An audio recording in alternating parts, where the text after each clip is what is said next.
fans, rock aficionados, music fans even, welcome to the premier rock show album reviewers in the history of YouTube. Well, not even close, but our egos will self-fulfill on that one. Welcome to MPJ. Welcome to my panel, to Dom, to Simon, to Chris, and to William. Oh. What the show's about, we are reviewing the latest rock albums. We rate them out of 5. We have a little get-together for Album of the Month and reveal our ratings. And our ratings are purely, and our comments are purely based on our listening pleasure, which can be quite diverse. Today, we are reviewing SeeYouSpaceCowboy and their album, Coup de Grace. Who are they? SeeYouSpaceCowboy is an American hardcore punk band from San Diego, California, formed in 2016 by Connie, Ethan, and Taylor. Their name was taken from a phrase shown on many of end title cards of 1998 anime Cowboy Bebop. Before the formation of SeeYouSpaceCowboy, vocalist Connie and her younger brother Ethan played in bands Flowers Take to Pens and Rene Descartes. Ethan originally played guitar for both groups before switching drums to SeeYouSpaceCowboy. Taylor and Jesse played together in a hardcore band called Recluse before the formation of their next project, Letters to Catalonia, which features Jesse on vocals and guitar, followed by fellow former SeeYouSpaceCowboy member Dominic on bass. SeeYouSpaceCowboy formed in 2016 before Connie relocated to Oakland. So, let's be honest, who is the biggest space cowboy of the lot of us? And we all know it. We all know it, Simon. I mean, let's face it, he's got the beard. He's a space cowboy. He hasn't got a space cowboy hat on today, but we all know he's got one. Simon, SeeYouSpaceCowboy. What do you think, mate? Kind of want to know what a space cowboy hat looks like now, but you know, it's in your wardrobe. That pink one. I'll go grab it out. Yeah. So this should be exactly my kind of music, but I found myself hesitating listening through the album. The sound is like there's just a lot of sort of mixing of genres here. There's that like pop punk emo vibe, and there's that metalcore. The vocals at times remind me of like Taking Back Sunday and stuff in places, but I couldn't get into the album. I think the screaming was actually a bit too much for me, which is weird. I usually really enjoy it, right? But it was because it was quite high pitched. I think like maybe my ears are just getting old and tired. It's not that I didn't enjoy the album. I just wasn't enamored with it. There's just something that was slightly missing for me. There's also quite a lot of sort of like guest appearances on it as well. And I don't know if I did enjoy that as much because there's quite a few of them. But yeah, I mean, the coup de grace of albums, it's not so bad. But like I said, for some reason I just couldn't really get into it for some reason. Something that we've always tried to get into, and yet I'm not sure whether we have or not. Into his reviews, by the way, not into him. Just to point that out. Chris, what do you think? Oh dear. So this started off really well.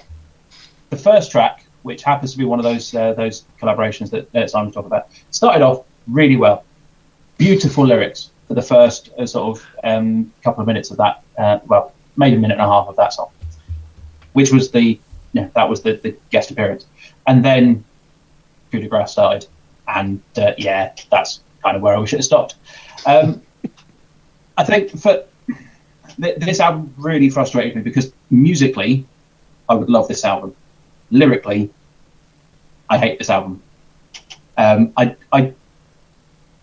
Growlo by itself is usually a problem for me, and I hesitate to say it about because in a genre dominated usually by male singers, a female lead singer who can do growlo, great, fine, but temper it, balance it, which just doesn't seem to happen.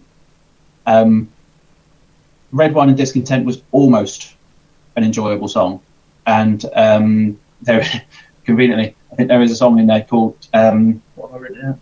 I've written it down as Respite, which I can't actually find on the list anymore, but it was a bit of a respite. I happen to know that a coup de grace is a mercy killing. I wasn't quite wishing for one, but this just was not for me at all. Somebody we all know. We know he needs a mercy killing, but we would never bring ourselves to do it because we love him. William. Hello. Hello. How's it going? So I had a similar problem with Simon. I think I know why. So I enjoyed this a lot. The intro of the weird jazzy elevator music, then into just shout out was very fun.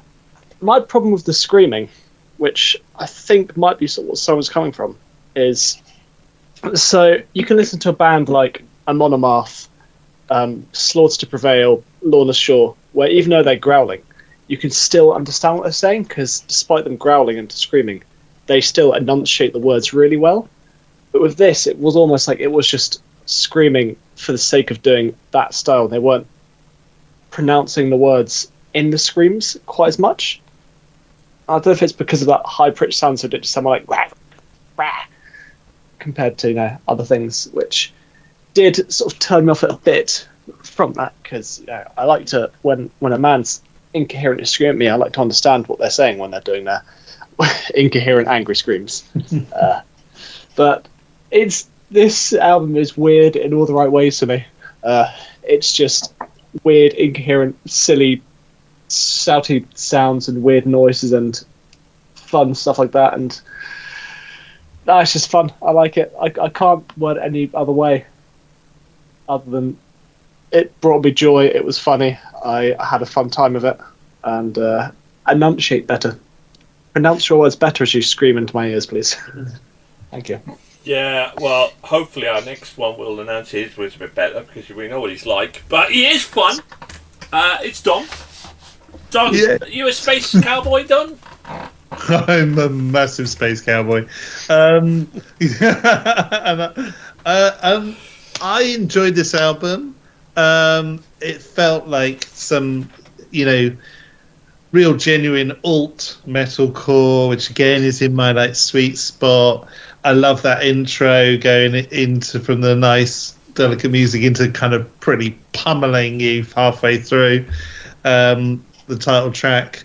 And there's something I found kind of genuinely unsettling and weirdly dark and disturbing about the tracks in the whole album, really, which again is good. I like that.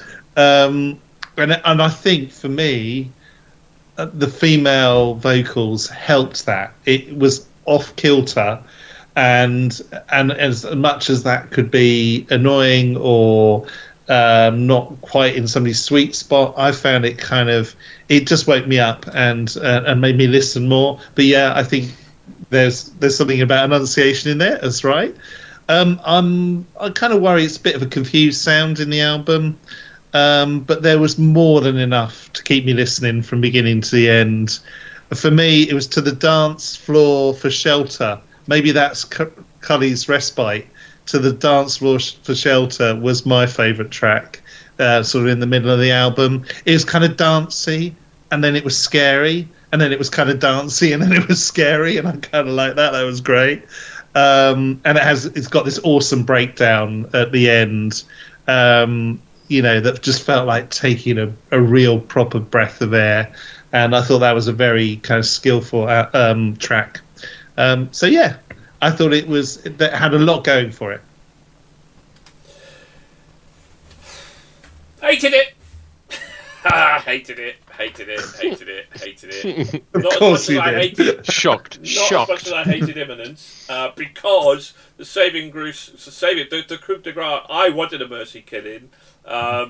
Musically, there was some really cool shit happening. I mean, there was. I really wanted to like it. I really wanted to have much more of a balance of vocals in there, so I could appreciate the musicality of the album. but I just couldn't. There was I was just repetitive growlo screaming. There was just nothing redeeming in vocality for me personally and my musical taste. I'm having a rubbish in terms of albums of my cup of tea, which is very unusual because I'm very, very easy kind of going. But no, not for me, bruv. But I thought it was slightly better than Imminence, but they were just like not my cup of tea. But what have we done to Trish? Because it just keeps on coming.